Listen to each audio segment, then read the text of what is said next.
oh ada nggak ada orang baru, sistemnya jalan kok. Sistem tetap jalan. Iya, artinya kita nggak tergantung figur. Betul. Bisa jadi Menteri Pemuda dan Olahraga ini digantikan oleh Wamen, Pak Taufik Hidayat. Tapi bisa juga dari luar.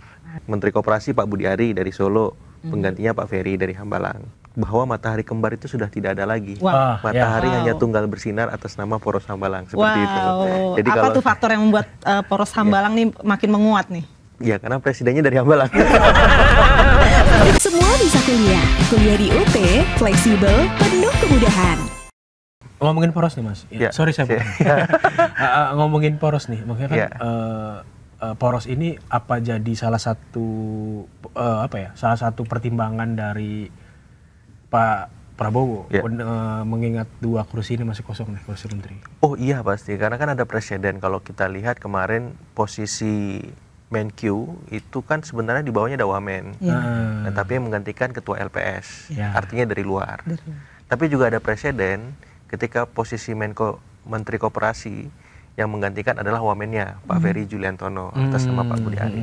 Nah, bisa jadi Menteri Pemuda dan Olahraga ini digantikan oleh Wamen, Pak Taufik Hidayat. Tapi bisa juga dari luar, gitu. Seperti halnya dengan Menko Polkam, sekarang ada interim Pak Syafri, tapi bisa jadi ada nama di luar Pak Syafri untuk menggantikan posisi beliau. Karena ada presidennya semua semacam itu. Jadi siapapun nama yang dipasang untuk posisi Menko ataupun Menpora nanti, saya berharap memang bisa menjawab situasi-situasi kontemporer sekarang. Dalam artian Pak Syafri misalkan sekarang ad interim harus bisa merespon tuntutan publik dalam 17+8 itu soal tim gabungan pencari fakta terhadap korban yang wafat ataupun yang luka-luka bahkan hilang semacam itu. Nah kemudian Menpora ini apa? Ya walaupun hanya dijabat oleh Wamen Pak Taufik, kalau bisa Menteri Pemuda dan Olahraga yang diurus jangan olahraga aja nih. Pemudanya juga. Karena apa? Karena lagi banyak demo nih pemuda-pemuda. Nah harusnya Pak Taufik itu turun ke bawah memastikan pemuda mahasiswa kita bisa tenang, bisa nyaman dengan situasi sekarang. Nah di luar itu saya melihat bahwa ketika fungsi-fungsi atau tuntutan itu dijawab oleh Pak Syafri, Pak Taufik dengan baik, otomatis ya pemuda tadi, kemudian masyarakat sipil itu akan dengan tenang, tidak menuntut segera harus ada orang yang mengisi ini, tidak segera ingin ada orang baru, tapi ada nggak ada orang baru, sistemnya jalan kok. Sistem tetap jalan. Iya, artinya kita nggak tergantung figur. Karena apa? Pemerintahan yang baik itu diorkestrasi oleh super team, bukan Superman. Dan saya berharap ya presiden sudah punya super team atau dream team itu supaya apa? Semuanya tidak ke presiden. Karena apa? Kalau seperti itu terus manajemen kita mengelola negara ini bahaya. Ya, jadi harapannya ada super team, ada orang-orang yang lebih baik, yang lebih mumpuni untuk berada di posisi Menko Polkam ataupun Menpora. Terus ya. Sama juga tim PCO itu juga mungkin proaktif ya. Jadi bisa menginfokan semua program-program kerja dari kementerian-kementerian itu.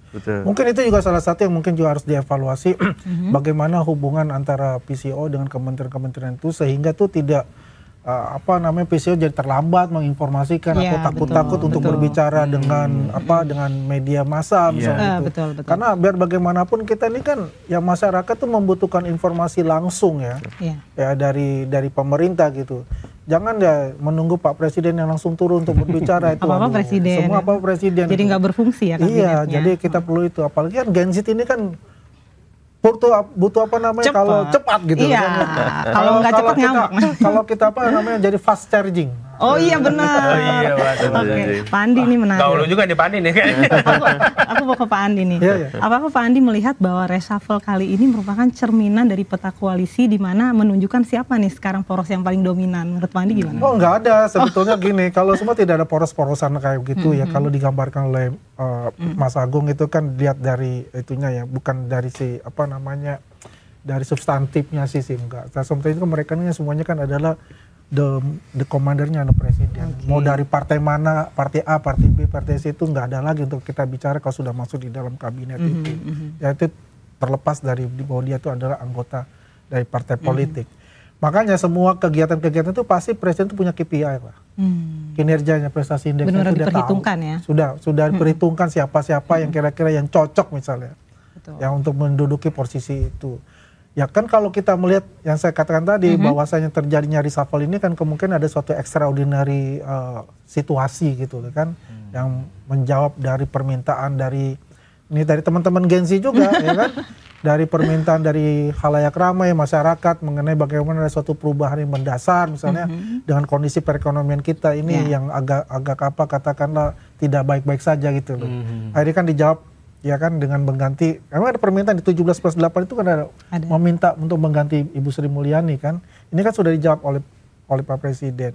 Ya mungkin ada salah satu tadi kata Mas Agung mengatakan ada tim pencari fakta dan sebagainya. Dan kita juga mesti tahu juga bahwasannya juga ada korban-korban dari pihak aparat hukum loh ya. Jadi harus seimbang semuanya berita-berita itu juga. Betul. Nanti yang akan ditentukan siapa sebagai timnya itu ya itu adalah haknya Presiden. Tapi yang jelas adalah peristiwa Agustus kemarin itu ada suatu pembelajaran yang baik bagi kita, bahwasanya ya udahlah jangan main flexing lah. Nah, ya kan? Kita harus kuatkanlah empati lah kepada masyarakat kita. Ini Prabowo juga kemarin sampai ngumpulin para kadernya di Gerindra bilang aturan pertama adalah jangan flexing. Harusnya dari dulu nggak sih? Tapi kemarin kan terjadi coba menariknya apa tuh? Apa yang terjadi di Nepal dan di Prancis? Itu dia Nepal dan Prancis. Waduh. Itu jadi ini ya pengingat ya. Pengingat juga kita gitu loh. Trigger mereka harusnya juga kan karena salah satunya pejabat-pejabat dan anak pejabat yang flexing. Jangan sampai amit-amit gitu. Jadi kan gitu di sini. Kalau udah kayak gitu bingung ya apakah provokator atau memang rakyat benar-benar marah. Gitu kan.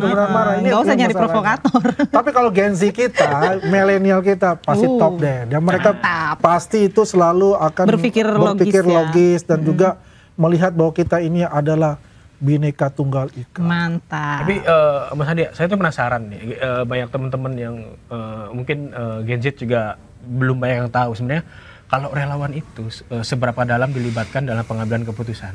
Kayaknya belum, terlepas dari memang reshuffle kan prerogatif presiden. Ya. Tapi sedalam apa sih sebenarnya relawan itu dilibatkan? Gini, kalau kita bicara dari relawan kan banyak ya. Dan kalau misalkan kita memang pertama awal dari relawan politik, kemudian kita juga setelah memenangkan itu apakah kita jadi relawan politik? Tidak. Kita bertransformasi jadi relawan sosial. Ya kan? Jadi jangan semerta-merta bahwa relawan politik terus dibubarkan terbentuk lagi, enggak. Jadi relawan politik itu adalah bagaimana juga membantu pemerintah ya dalam menyuarakan atau menginformasikan program-program pemerintah itu sampai ke daerah-daerah. Gitu. Coba kalau kita lihat kalau terjadi bencana yang muncul pertama siapa? Relawan. Mereka tuh langsung bergerak karena hati nuraninya itu sudah biasa berhadapan dengan masyarakat yang quote unquote dia bilang masyarakat termarginalkan, masyarakat miskin ya yang membutuhkan bantuan. Bantuan tuh banyak, bukan hanya bantuan sosial, ada bantuan hukum. Ya, bantuan hukum. Itulah fungsi-fungsi dari relawan itu.